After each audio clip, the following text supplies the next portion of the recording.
So hello everybody. Welcome to this channel and this video here. I had yeah. I'm John Paul. For the 18 followers on my channel, you know my name. You know who I am. I don't have a big following, but that don't matter.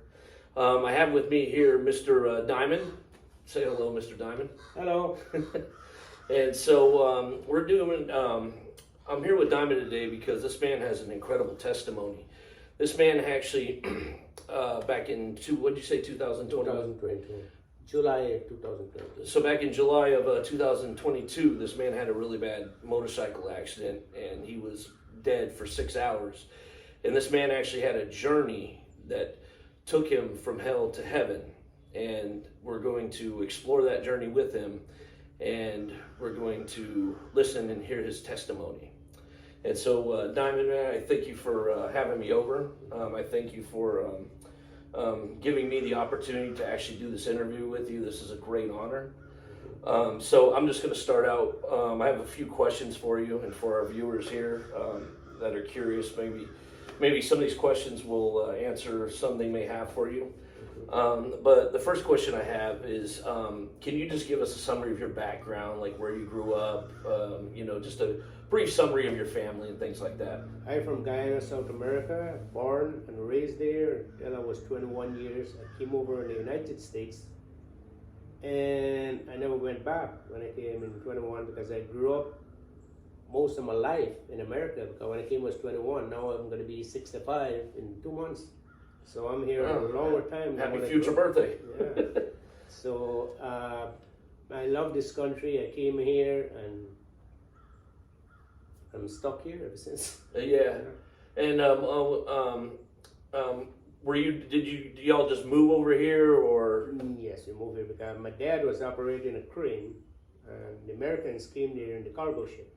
Okay. My dad was offloading the ship with the crane, and the American says, when they dig up my dad experienced, and they said, we need a guy like this, we can use him. So they came to my dad and said, why don't you work for us in the cargo ship? And he said, you'll be a lot in the Atlantic Ocean and the Pacific Ocean. Yeah. You know. And my dad said, came home and he told us about it, and my mom said, yeah, go do it. Okay. And so he came, and so when he worked for the company, he went in Louisiana and he offloaded the ship in Louisiana, and the owner for that company was Berry Brother General Contractor. They offered my dad to work with them instead of work at sea. My dad was happy with that. Yeah. He was scared when he go through the Atlantic Ocean. Oh yeah. He was scared that. Big place. Yeah, so he came in America and he called the company, and the company says, he told the company that I'm bringing you to work, and he told the company, well, what happened to my wife and kid? He said, they all coming with you. Oh, nice. All the children under 21 years. So they had to hurry to get me here because remember I told you I was going to turn 21. So God just worked it out where y'all came over here. Yeah, so except in my brother and my sister, they were over the age, over 21. They couldn't come. Oh, I see. So the company just do a sponsorship separate for them. Okay. You know, so we were grateful for that company. The company helped us out a lot. When we came here, the company gave us a trailer house down in Louisiana. That's what people lives in. Yeah. And he didn't take no taxes from us for 6 months. We landed they picked us up at the airport today. The next day, they put us to work right away. They make no joke. Yeah. They put us to work. Jumping right on it. Yeah.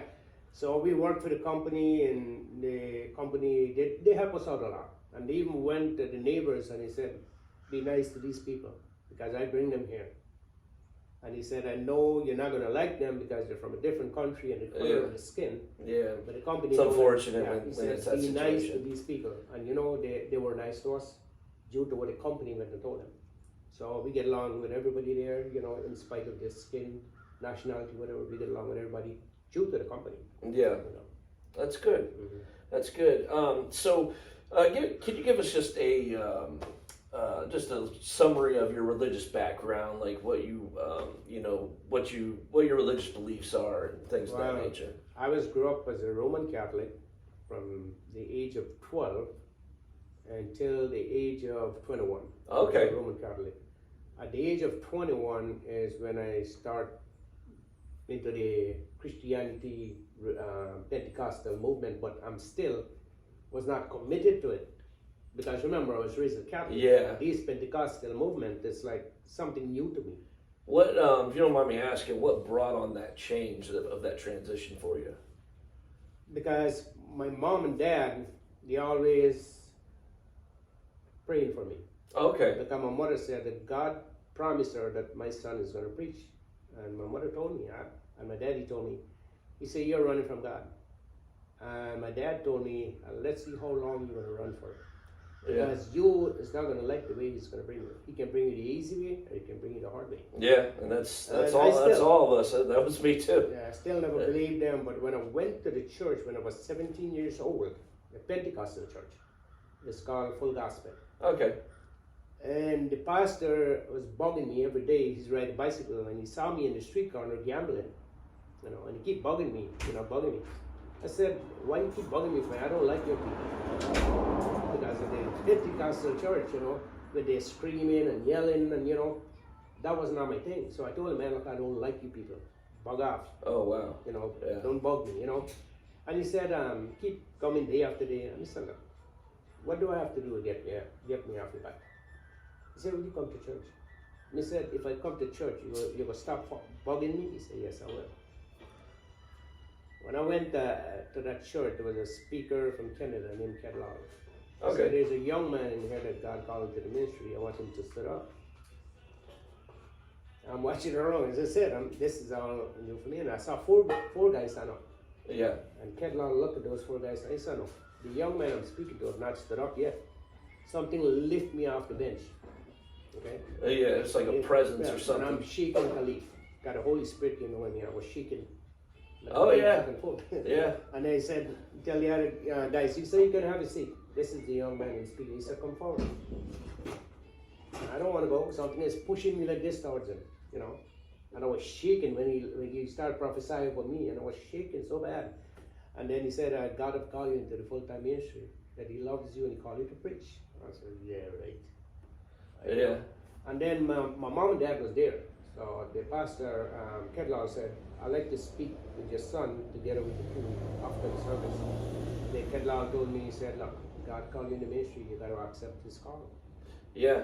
So I did we went in training. Oh, God will get your attention over the other man. man. I'll tell you. Was, there's where I was there for training. And the training was so tough. If you need a plate of food to eat, you got to pray, believe by faith. Otherwise, you're not going to get nothing to eat. There's nothing here to eat. You got to pray and believe God will provide that meal for you. Yeah. If you need a cup of water to drink, you got to pray and ask God by faith. Because they're teaching you this. Oh, yeah. There is food there. But they're not going. They want you to build, You're put in a position to where it's believe you have by to have faith or else. Right, yeah. And this training, I couldn't handle it. I ran away.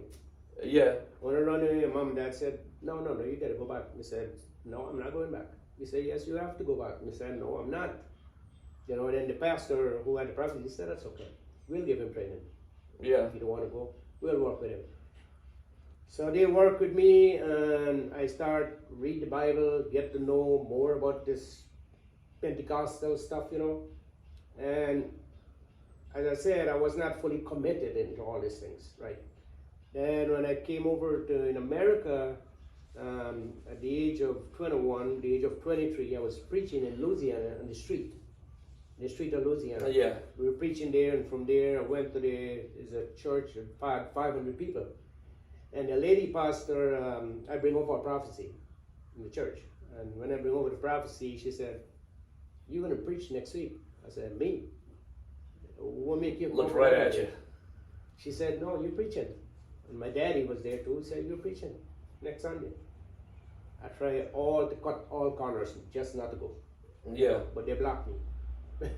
They had people come over from the church. They blocked me. Oh, wow. When I had to go, they called me up there to preach. I didn't even prepare a sermon to preach. And my daddy said, you're going to go up there and preach. Oh, Father, Lord. Well, I remember one part in the Bible, the 10 virgins. The story of the foolish wise, the 5 foolish and the 5 wise. Yeah. I preach in that, and when I preach in that, it goes around and jump into something else. The Holy Spirit lead me into something else. And there was 500 people. My 2 knees was back in the pulpit was going like this. Yeah. I'm so nervous. And you talk about the 5, you're referring to the book of Revelations, Right. about the 5 Yeah. foolish wives and the Right. 5 other wives. Yeah. And it was good. So I took a job offshore, right? And a job that we were building boat deck. And the company that I was following, when I worked for the crew, everybody goes to the bar every Friday when they're done work. I never used to go to the bar, but started calling me out and these weird names, you know, a hippie and, you know, gays and all these things. Yeah. So I got tired. I said, okay, you want me to come to the bar? I'll go with you guys to the bar. Goes to the bar. I start drinking. That's how I fall off the faith.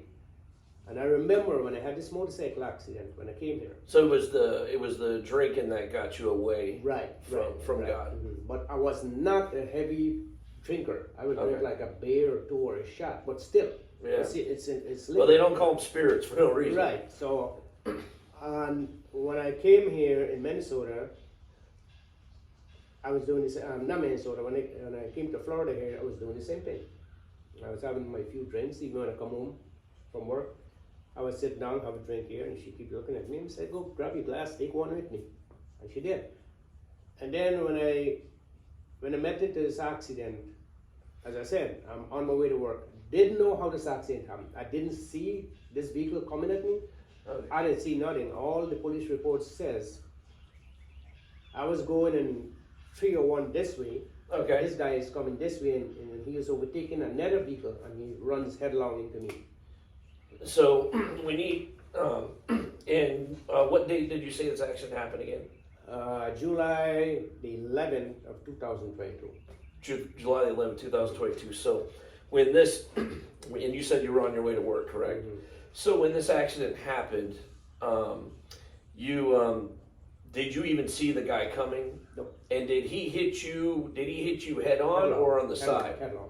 Oh, so you so when he hit you, you flew off your bike and landed. Did you land like on his truck or over his truck? I don't know. Remember I told you I didn't see this accident. Oh, okay. I don't know anything. All what the police says. You don't remember anything after the impact, Right. All Gotcha. what I'm going what the police says. You Yeah. know, that what the police and the sheriff and the medical staff says. Yeah. They said when we reached there, I said, "What take you guys?" This is after I was in rehab. I said, "What take you guys that long?" Yeah. He said, "We have too many accidents cases to deal with." Mister, so you left me there to death. But when you look at this, all this was in the plan to happen. Yeah, and you were, and it was, how long did you say, 4 to 5 hours before they 45 showed up? hours I was laying there. And so their excuse for taking that long was that there were multiple other accidents. Mhm. And wow, that's amazing. Yeah, and I That's- was there when they came and they picked me up. Yeah. I was covered from blood, with blood from head to toe. God, they have to give me 4 pints of blood. After Yeah. I had to go through several surgery. And just to be clear for everybody's watching, when you were first hit, you were killed on impact, Mm-hmm. correct? Yeah. Okay, so can you walk us through, from the time you were killed, Mm-hmm. can you walk us through what you experienced after you died? After I died, I went straight into hell because And what did you go to hell immediately, or were you looking around first? I was walking. You were walking on Yeah, the street. and no, but- I was walking like the cloud. okay, so you Yeah, were it was like 12 to 18 feet. so off you the ground. elevated off the ground, Right, and I was And- walking. and your spirit was just kind of hovering. Right. Mhm. Gotcha. Yeah, and I was walking. I fall into this pit. And so you were just, did it feel like something just pulled you down? No, I fall into the pit. Oh, so it was just, you just like lost all When I fall into the pit, yeah. I was laying on top of a bunch of snakes. So you And I just fell regained- kind of down into a portion of hell. Right, and then when I fall and I saw all these bunch of snakes, I'm trying to get up, and they're trying to snap at me. But a ladder reached down, and this ladder that reached down, I climbed up the ladder, and I was grabbed by my hands and helped me, flipped me in a big pit. And this pit is where we saw people that die in hell, and they're screaming for their life, and they smell so bad. And this was a deeper pit than where the snakes were at. Right. Now this being that grabbed you, do you remember what this being looked like? Horrible. Satan himself that grabbed me, the evil. It was Satan himself that grabbed you. And he grabbed me by my hands, and when he felt me into that pit, you can see a lot of people in that pit, and you can't recognize them, obviously, because the way how they look, Yeah. it's like they're burnt. They're burnt, and they're screaming from the pit. People like you see them, but you can't recognize nobody. Were you Were you I am- surrounded by the people, I am in hell with them. and they're all around Yeah, you? they're all, and they're screaming, and they smell so bad, and screaming, and it was horrible. It was horrible. It's a horrible place to be. Now, besides the people, was there anything else you remember about hell? Like, were there? Because I've heard other testimonies of chambers. I've heard of like the smells being bad. Did you experience those similar things? Did Yeah. you see chambers down there, Chambers, and the smells really horrible? Smells and chains, like the people in hell, they had chains on their hands, chains on their ankle. And they were bound. Yeah, they Were bound. were they all in chambers, or just some of them Just were in the chambers? one that I seen. There's a lot more people in there that I have not seen. Yeah. I'm just telling you the part what I've seen. Yeah. I went in two phases of hell, which amazed me. For one part, I'm in this pit, laying on top of a bunch Yeah. of snakes.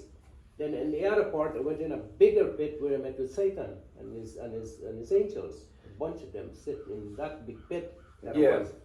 And a ladder reached down from that pit. Now, I've also heard as well from other testimonies that it's completely dark in there. Were you able to did God like just open your eyes to see these things, or was it just complete darkness? And No. you just kind of knew. No, my eyes were open. I seen. I saw that. You were able to see. Yeah, I seen, but it's not the vision like what we are seeing in the day vision. Yeah, It's like dark. yeah, Vision there is dark like night. gotcha. That this is in hell. It's dark, but you can see a few people that I did see there. I can't even recognize who these people are. Yeah, But I felt sorry for them because they were screaming, they were screaming his torment and his pain of being in hell. yeah, And I said, I sure don't want to be in a place like this, And there is where the ladder reached down, another ladder. I'm climbing up this ladder, going up into the sky, going up and up and up and up, and an angel grabbed me. Oh, so a ladder appeared. Yeah. Now, before this ladder appeared, did you cry out to Jesus? Were you crying for help? No. Ladder just appeared to Ladder you. just came down, and I'm climbing up this ladder. I'm going up and up, and I'm not reaching where I'm going, but I still keep climbing. And all of a sudden, I saw an angel grab me, and this angel that grabbed me, I know people describe angel with wings. No, this is a person just like me and you, had no wings. All he had was a long white garment, And he grabbed me by my hands, and when he grabbed me by my hands from coming up on the ladder.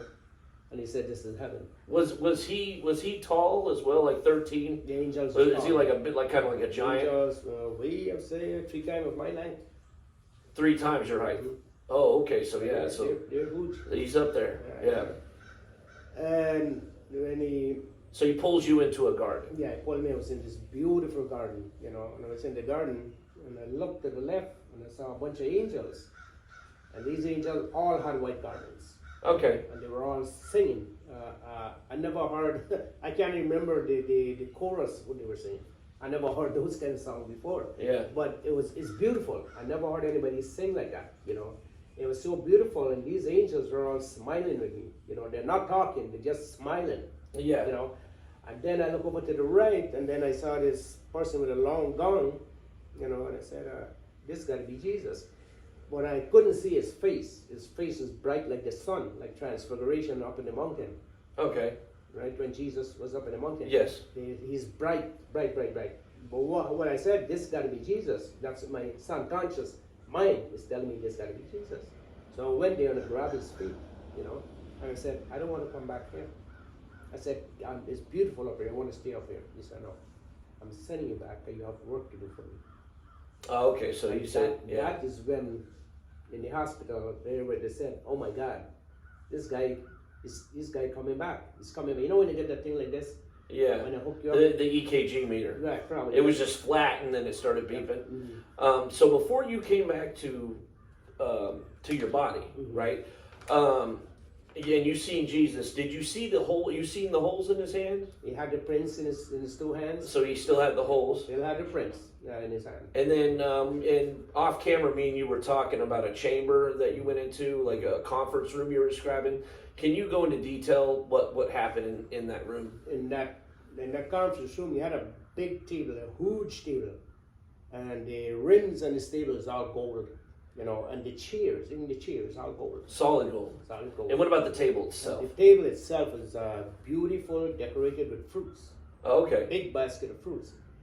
And when I met with Jesus, you know, and Jesus took me in that room and he said, "These fruits are prepared for you." And I grabbed one of the fruits and I eat it. I didn't know what kind of fruit it is, but I ate it, and the fruits are so sweet, you know. And I eat the fruits, and then I went back towards where the garden was, where I met those angels. I went back there to have a second view, just in my subconscious mind, right? That I said I'm going back to see these angels. When I went back to see the angels. So you were speaking telepathically. Right, yeah. Now, when you and Jesus spoke, were you talking telepathically or with your mouth? Mount. Okay, so it was with your mouth. Okay. Mount to mount. I've heard of testimonies where people say it's telepathic, but And that's it. It's different in my case. yeah, A lot of people that I talk to that have this, mine is similar, different from theirs. I see. Okay. So it's all different on what people see in different ways. Mine is different. And when I share my story with people, Yeah. and they told me, they give me a book as a matter of fact, and they tell me read this book. And guess what? My brother gave me that book, my little brother. Uh-huh. When I read the book, it's identical to what happened to me. Same procedure. Yeah. Yeah, I got I a book. see. I got a book. It's in there somewhere.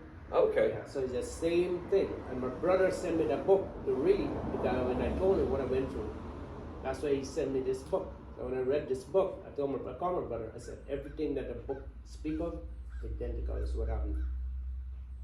This guy who wrote that book was in Sid Roth show too. Oh, okay. He was on Sid Roth, and it was about the Same out of body thing, experience. Same thing. About Okay, so yeah, so you went to heaven, and then Jesus said you had to come back. He had work for you. So when you returned from heaven, describe what happened in that hospital room when you returned.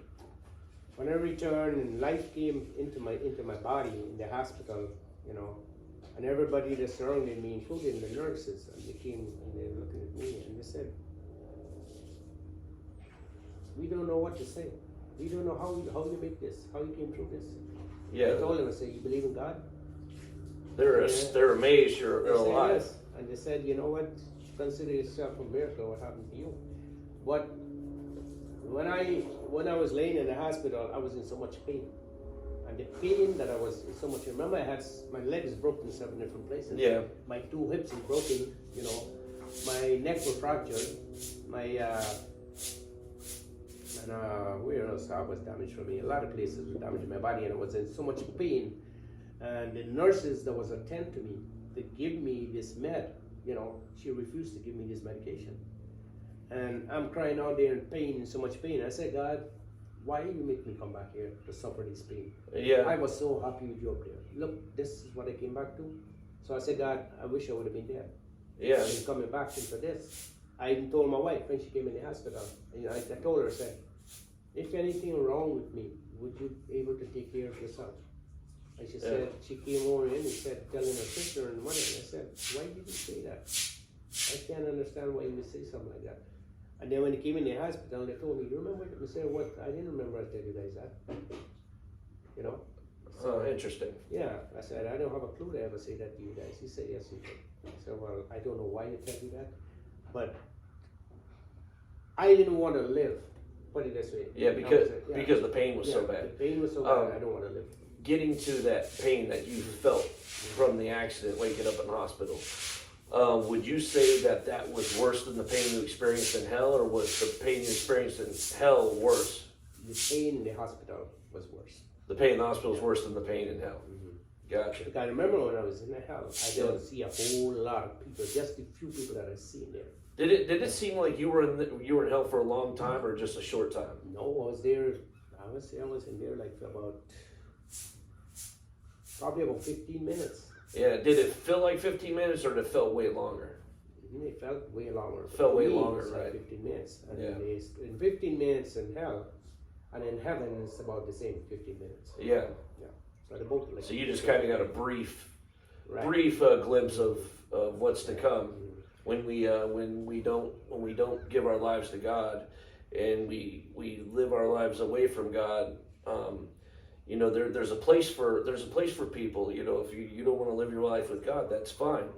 And what this man experienced is a place that you will go to if you choose to live without God. God says you don't want to live for me. That's fine. I have a place for you. And this man, unfortunately, had to experience that place, which I honestly would not want to go there, and I wouldn't want anybody else to go there. Not even my worst enemy. He was only there for 15 minutes. What's that compared to eternity? This man had a chance to come out, which a lot of people that go down in there, they don't come back. And so it's by the grace of God, this man could come back and give his tale. So with that being said, if somebody was to walk up to you right now and say, I don't believe in God, I don't believe in heaven or hell, what would you say to somebody that would say that to you? What would be your response to that? I will tell them, well, that is your choice. We all have a choice to make.